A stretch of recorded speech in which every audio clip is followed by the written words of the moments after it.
नमस्कार। हम आज बात करेंगे महाभारत के ऊपर और मैं इस महाभारत की सच्चाई पर और जो ऑथेंटिक डॉक्यूमेंट है उसके आधार पर महाभारत और महाभारत यह महाकाव्य जिस बैकग्राउंड से आया उस बैकग्राउंड के बारे में कुछ बातें आपसे साझा करना चाहता हूँ। और इस सिलसिले में मैंने सोचा कि चलो क्यों न महाभारत के संदर्भ में 2-3 एपिसोड बनाए जाए और इस संदर्भ में ये वीडियो मैं महाभारत की सच्चाई, उसका कंपाइलेशन, उसे कब बनाया गया, किस संदर्भ में बनाया गया, महाभारत की रचना कब की गई, या फिर वो सच्चाई है, इतिहास है, या फिर सही में वो केवल मात्र एक काव्य है, महाकाव्य है, पोएट्री है, इन सारी बातों को गहराई से जानने की मैंने कोशिश की और माना कि बहुत सारे तथ्य समाज के सामने, लोगों के सामने लाए जा सकते हैं और इसी सिलसिले में मैंने सोचा कि ये वीडियो बनाया जाए। चलो इस वीडियो को, पहले एपिसोड को आपके सामने मैं रखता हूँ।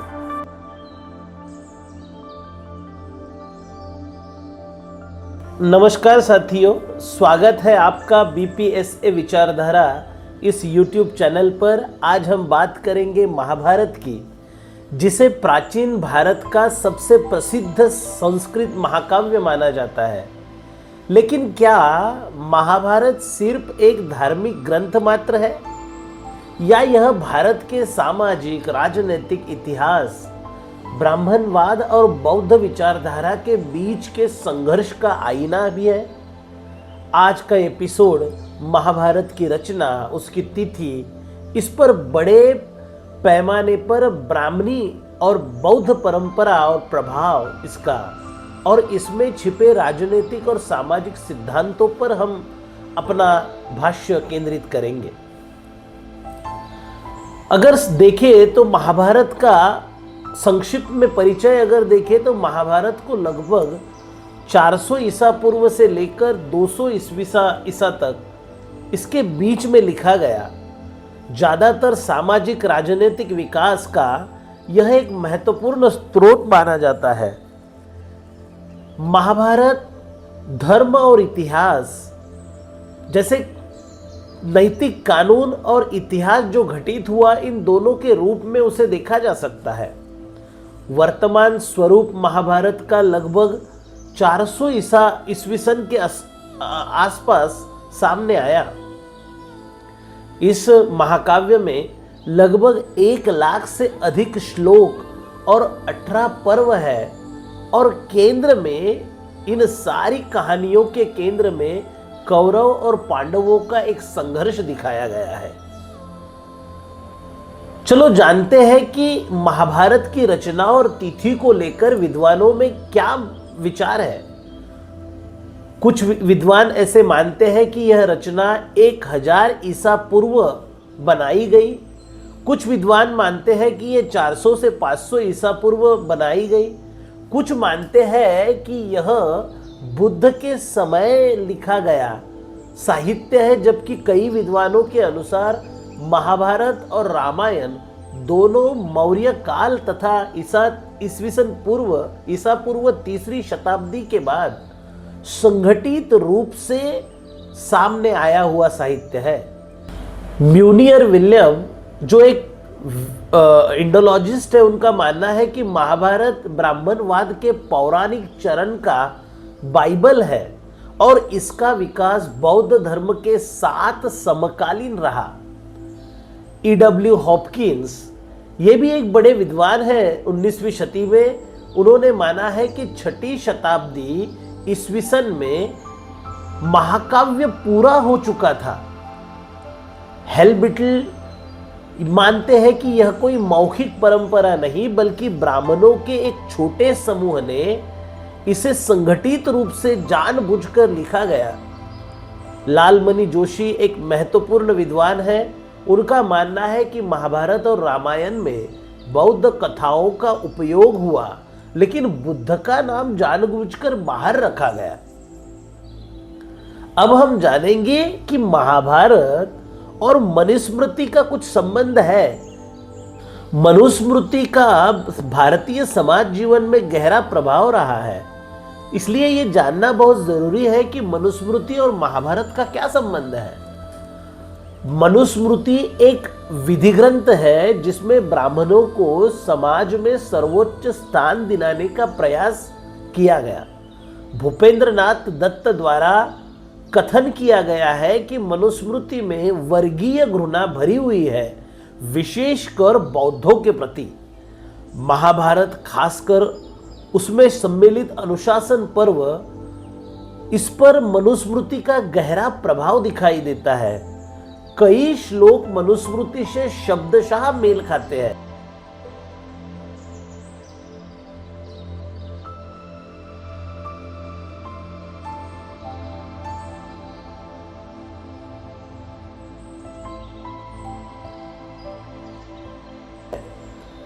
रोमिला थापर अपने कथन में कहती है कि अनुशासन पर्व शासन, कर्तव्य और श्रेणी व्यवस्था, जिसे वर्ण व्यवस्था कहते हैं, इस पर केंद्रित है, जो मनुस्मृति के विचारों से पूरी तरह से मिलती है। अनुशासन पर्व में शूद्रों की दासता का महिमा मंडन किया गया है, वही महिमा मंडन मनुस्मृति में भी किया गया।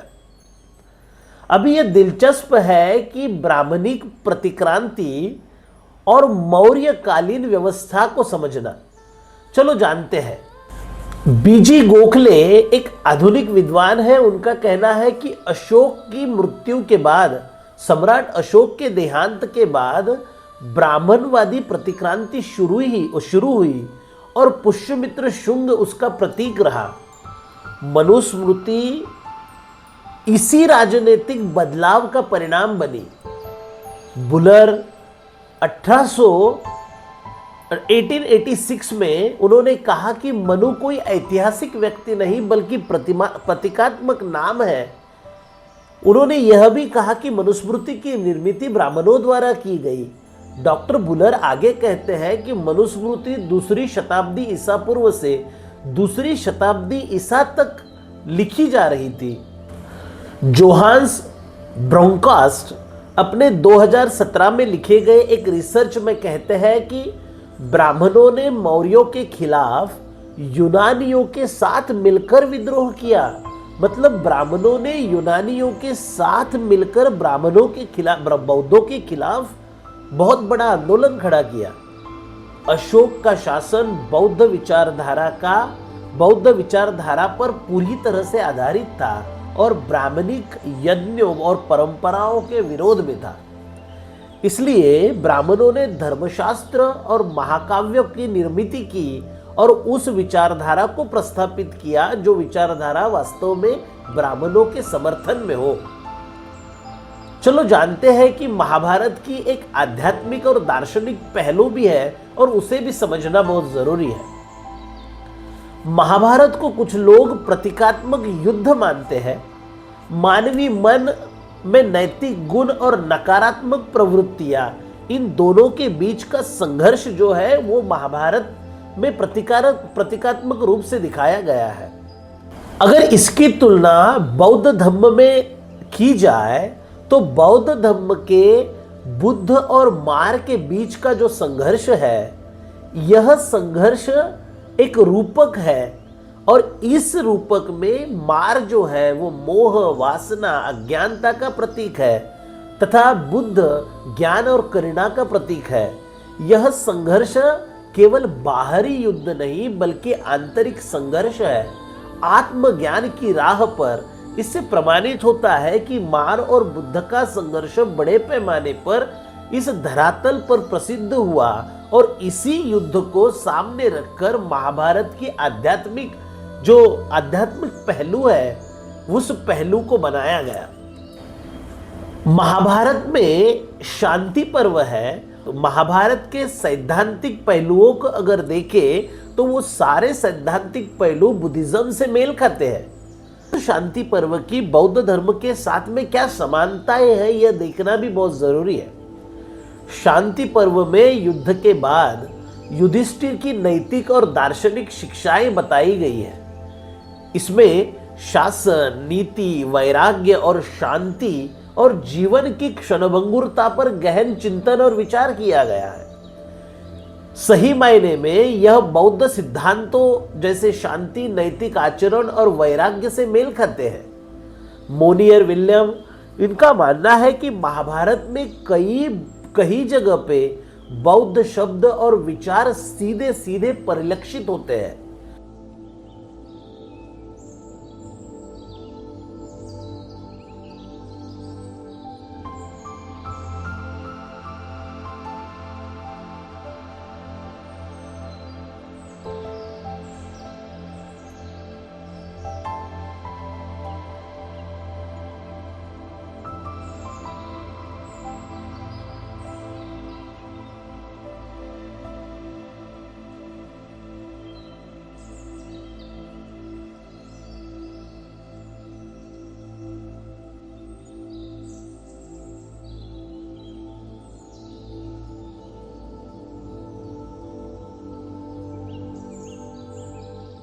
बुद्ध का नाम भी कई श्लोकों में आपको दिखाई देगा।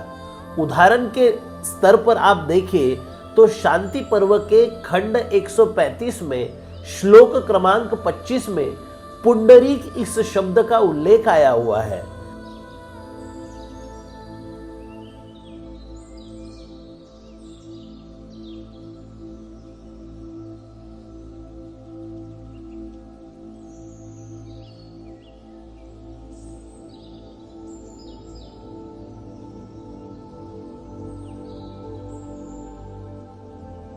जो शब्द केवल विष्णु और शिव के लिए नहीं बल्कि यह बुद्ध का प्रतीक है।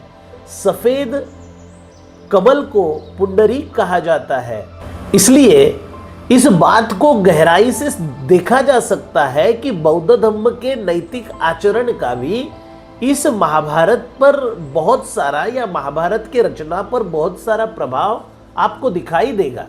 महाभारत सिर्फ वीरता और युद्ध का महाकाव्य ही नहीं, यह ब्राह्मणवादी और बौद्ध विचारधारा के बीच एक टकराव है, सामाजिक राजनीतिक संघर्ष है और नैतिक द्वंद्व का एक दर्पण है। मनुस्मृति और महाभारत दोनों ने मिलकर एक ब्राह्मणवादी समाज व्यवस्था को वैधता दी, लेकिन इसके भीतर बौद्ध प्रभाव भी गहराई में समझा जा सकता है। इसलिए महाभारत को समझना सिर्फ अतीत को जानना नहीं बल्कि यह देखना भी है कि प्राचीन भारत की राजनीतिक, धर्म और समाज किस प्रकार टकरावों और वैचारिक संघर्षों से निर्मित था। अब आप बताइए कि क्या आपको लगता है कि महाभारत का असली स्वरूप बौद्ध काल के बाद का है? कमेंट में आप अपने विचार जरूर लिखें और अगर वीडियो अच्छा लगे तो बीपीएससी विचारधारा को कृपया सब्सक्राइब करें, ज़्यादा से ज़्यादा लोगों तक हमारी जानकारी पहुंचाएं। हम महाभारत के संदर्भ में और वीडियो बनाने वाले हैं, ये सारे वीडियो आप देखें। इस रिक्वेस्ट के साथ आज का यह वीडियो यहाँ पर ख़त्म करते हैं। धन्यवाद, नमस्कार, जय भीम, नमो बुद्धाय।